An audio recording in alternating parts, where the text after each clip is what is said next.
In the almost 2 decades since it crushed democracy in the country, the Myanmar military has been brutal in the treatment of its citizens. And the Association of Southeast Asian Nations, of which Myanmar is a member, has adopted an approach of quiet diplomacy to try to influence the regime's notorious methods. But is that about to change? ASEAN is now proposing to establish a Human Rights Commission at its November summit. I'm Taimur Nabili, and on this edition of 101 East we ask, is ASEAN finally about to get tough on Myanmar?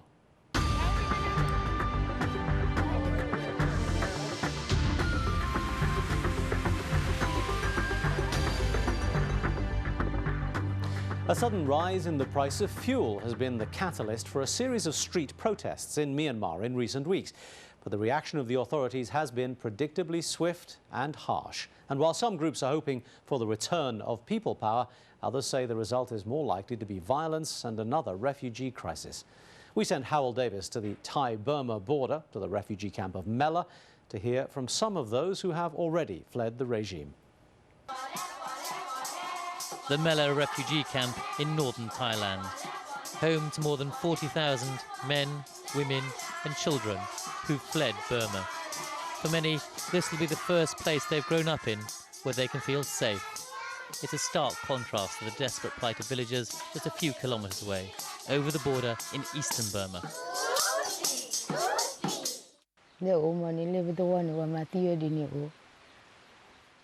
In our village, they killed people. They arrested the villagers, and they didn't even shoot them. They beat them to death. So we could not stay there any longer. We ran and ran. As this footage shot by an NGO, Burma Issues, shows, the past 2 years has seen a major escalation of violence by Burmese troops in the region, with villages burnt and food stocks looted or destroyed. Scenes like these have helped to fuel a decades-long civil war between members of the Karen ethnic group and the military government. They burnt down everything in the village, rice stalls, everything in the houses. Not a single pot remained. Many times they persecute us like this. We cannot stand it any longer. We cannot feed ourselves because they demand things all the time. Conflict zones almost always see civilian casualties, but experts like journalist Phil Thornton say it's clear that in this conflict the government is targeting civilians. They designate certain zones as a black, brown and white zone. In black zone it's shoot on sight. It's basically to try to cut off information, recruitment, monetary support for the resistance movement. So people there are basically, the houses are torched, the lands are landmined. They can't farm, they can't walk down village roads or village paths, and if they're seen in that ground, they're actually shot.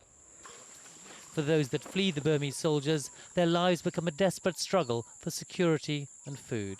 Military operations force many of the 500,000 refugees within Burma to keep on the move, carrying all their possessions on their backs. Hunger forces some back to their former homes to scavenge for food. But it's a desperate and dangerous move. Government soldiers often plant landmines in the remains of villages they've destroyed.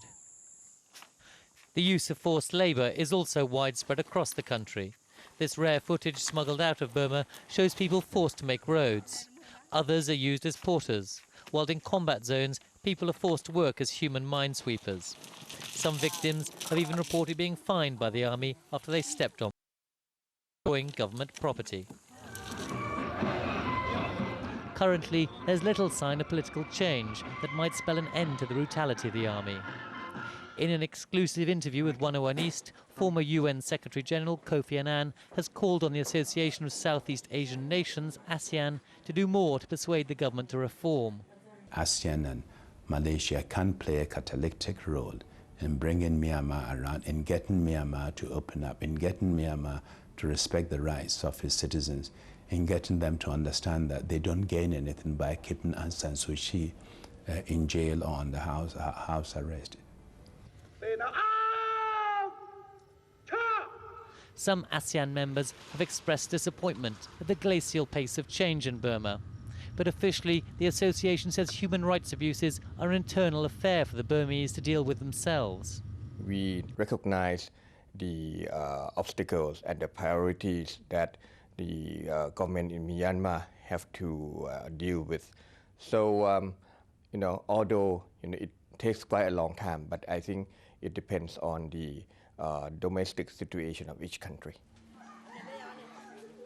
But for those who've just arrived in Mela, the obstacles they've had to face recently are of a different kind.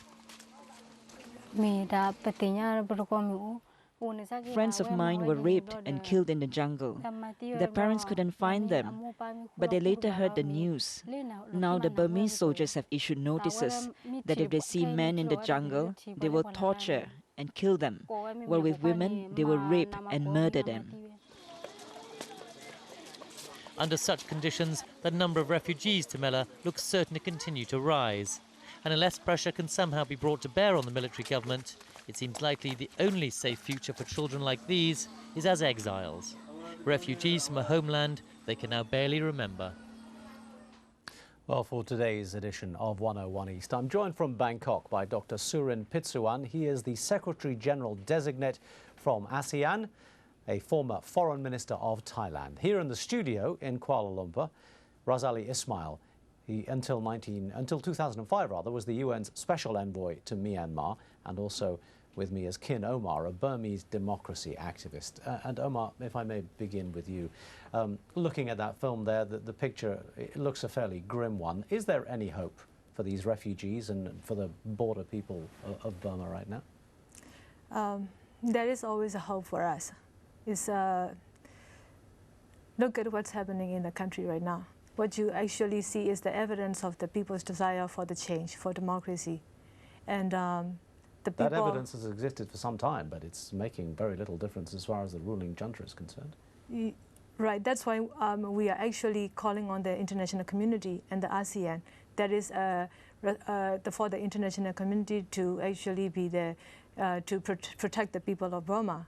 The responsibility to protect. We believe the international community, especially the ASEAN neighboring countries, governments, have the responsibility to protect the people of our country. Razali Ismail, you are part of that international community which has been for years attacking these very subjects that Omar speaks of.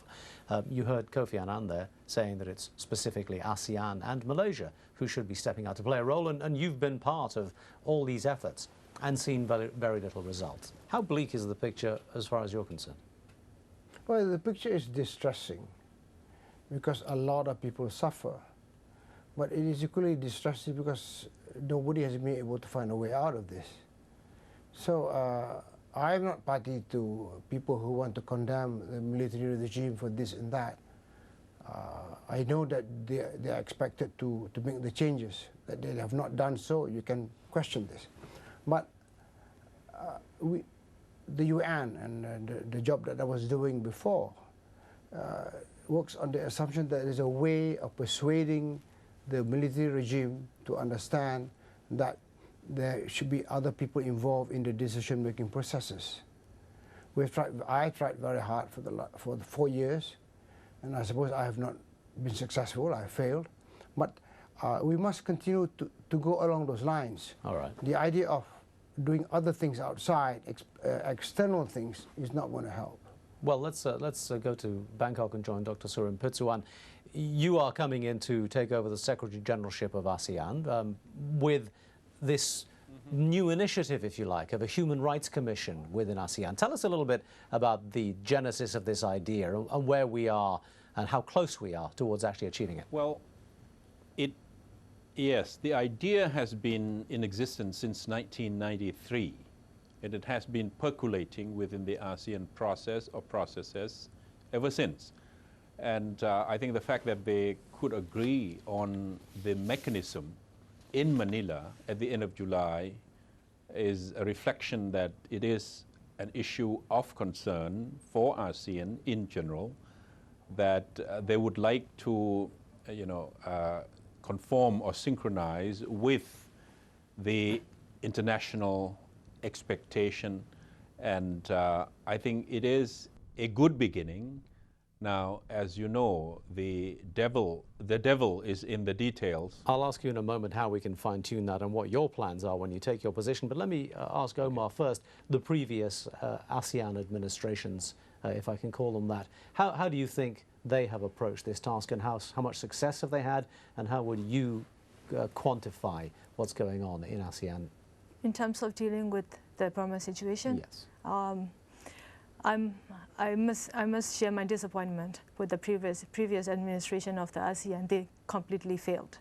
Since they admitted Burma into the ASEAN, and it was a moral boost for the regime even to further go ahead with the human rights violations. You see increased human rights violations, both inside and outside, inside and the frontier areas of the ethnic minorities. More rapes, and more forced labor, and more extrajudicial killings, and more political prisoners in the countries. Just before we go to a quick break, Dr. Surin, do you agree that thus far we need to do more than ASEAN has achieved? I think ASEAN has been trying to do more, and I think ASEAN has not been living in isolation or in a vacuum. And I think there have been some decisions that have led to my belief that the pressure from all around the world and the pressure within the region certainly have made some dent. Well, all right. Well, very clearly we have a degree of disagreement. We'll have to take a short break. When we come back, we'll try and continue the discussion and get to some sort of common ground, perhaps even among these three people. And we'll also bring you one refugee's story. We'll hear from one Burmese man who has fled his country for sanctuary in Thailand. Stay with us. We're back in a couple of minutes.